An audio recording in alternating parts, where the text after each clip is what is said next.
So what we're going to look at next is how photography has always been something that's always gone to the extremes. It has always looked at the edges or the fringes of what can be and what can happen. And it is always in an exploratory mode that makes photography so exciting and so challenging. It's always on the edge of change. And that's what makes it really good. In Photoshop, the digital age is really nothing new. We've always been on that precipice of change, but it allows us now with new tools and new things to express ourselves. Like this photograph here on the screen. This is by one of our students, Jesse Merrill, who did a composite of this to create a very unique and elusive image. But photographers, like it or not, always have to be in the middle of things. We are not like writers who can sit back and observe something and then take it in and put it down on a sheet of paper. We have to be there. We have to experience it. And that is the mystique, and that is also the romance of being a photographer. Now that goes for all types of photography, not only documentary or news like I do, but commercial and experimental and everything else.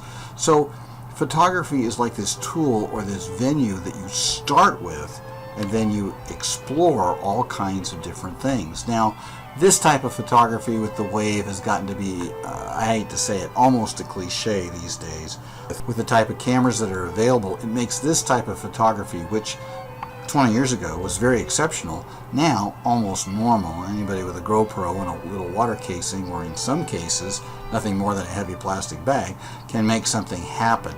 But again, you're taking risks, and if you've ever been out in the water like that and get hit by a wave like this, you get churned up pretty good, which is a lot of fun. I love to do this, but I've never taken a shot quite like this before.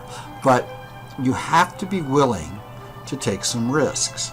We've talked before about landscape photography and how different photographers get these magnificent landscapes, but what you don't see is that they've got to be out there in the elements, in the middle of a storm, maybe sometimes in the situation of a lightning storm, not always the safest place to be, with a metal tripod, holding a camera, and praying they don't get struck by lightning. I mean, you know, there are some elements to it that are difficult.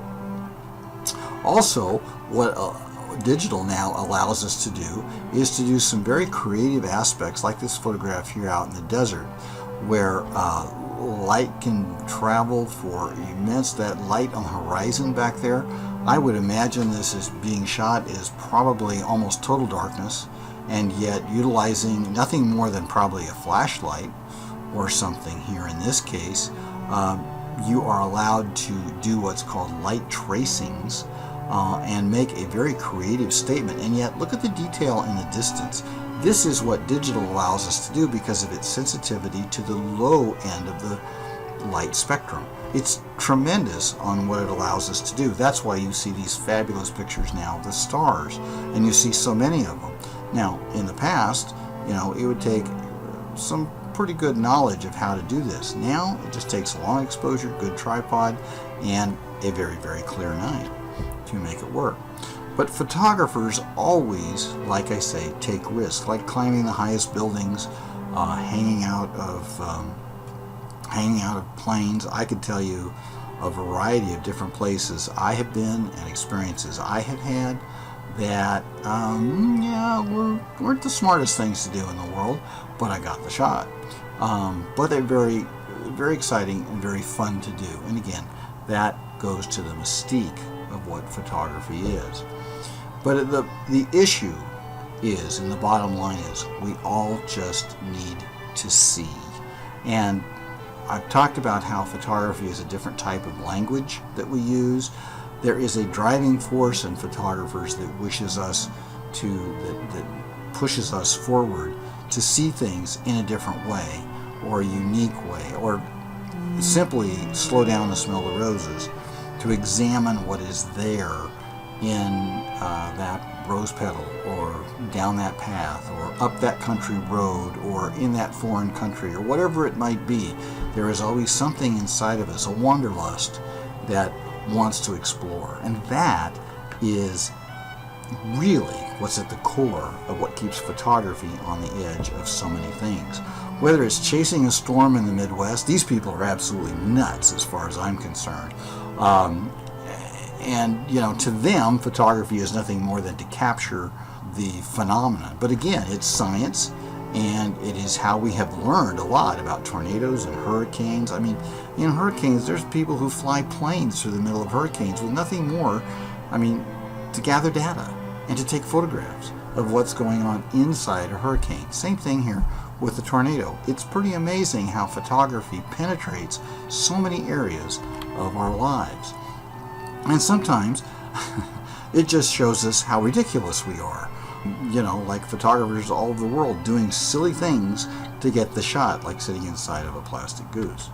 So, whether we're going to extremes in manipulation, like you see here with water and extreme close-ups and things like that, compositionally taking chances and technically taking chances, the idea is to create images of interest and excitement, whether it be in a commercial venue, the technological venue, or the creative fine art venue. The idea is to create something that is unique, and sometimes that's as simple as moving inside, like this amazing photograph of the human eye. A severe blow-up. This is not something you would do with a camera that you and I would deal with. This is probably the electron microscope doing this with the human eye to get this amount of detail and this amount of clarity. It's exciting. It's fascinating. It takes us literally to new heights. And sometimes what we like to see in our photographs is we just like to see the aloneness or the vastness or the majesty. That is the allure of someone like Ansel Adams and a lot of these landscape masters that we call it, was the majesty that they showed us. And in the late 20th century, that was all new material. Now, with cameras smaller, more portable, higher quality, we're getting photographs from places we never dreamed of in the past out in the West, and it's exciting and it's wonderful, and it's stuff like this, like you see on the screen. But there is also the serious side of how science has benefited from photography and use of tiny cameras. I had a friend who just had a heart procedure, and he had a camera inserted in an artery and goes in and checks out the heart and stuff like that. With all kinds of every body part you can imagine, photography and fiber optic technology is being used not only just in CAT scans or in CRTs or things like that, but also in probes that will go inside you. I'm convinced we are close to the day when, if you have something wrong, an emergency, instead of doing the endoscopy to keep you breathing, they're going to do the same thing, but they're going to stick a camera down your gullet and photograph your whole insides to see what's going on in an emergency situation. So it's very quick. I'm convinced something like that is coming down the line. But also, from going inward in man, there is also the outward. They're going with these huge telescopes that are out there in space, photographing galaxies and all kinds of stuff. The Hubble telescope is a camera. That's what it is. And there's thousands of them out there that are gathering data and sending it back. It is a fascinating. Photography is on the forefront of every discovery. It's there to document, see what's going on. What does this mean? It means no matter how simple photography may get, as some have said, well, it's just going to become an app on our phone, not going to be a big deal. The golden era of photography is over.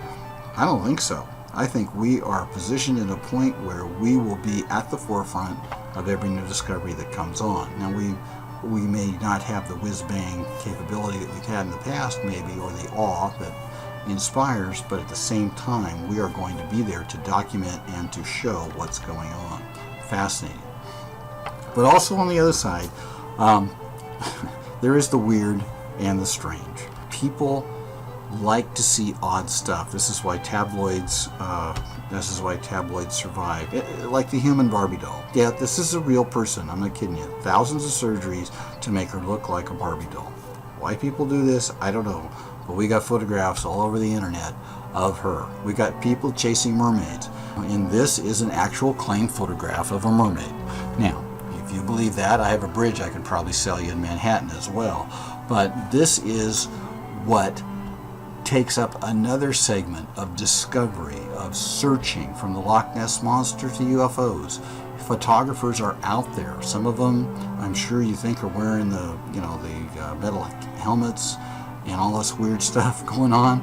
But you know what? They are out there for discovery. Their motivation is the same as others in more mainstream scientific areas. But the issue that I'm trying to get across here is that photography is still at the center of the documentation and the proof that people want that their beliefs are verified. So photography is indispensable today as a language and a tool of discovery. There are a variety of different ways that we can prove this point. In medicine, it shows us how we address illness. In science, it shows us how things work, and it leads to discoveries. The first DNA was found on X-ray. They knew it existed, they just didn't know what it looked like.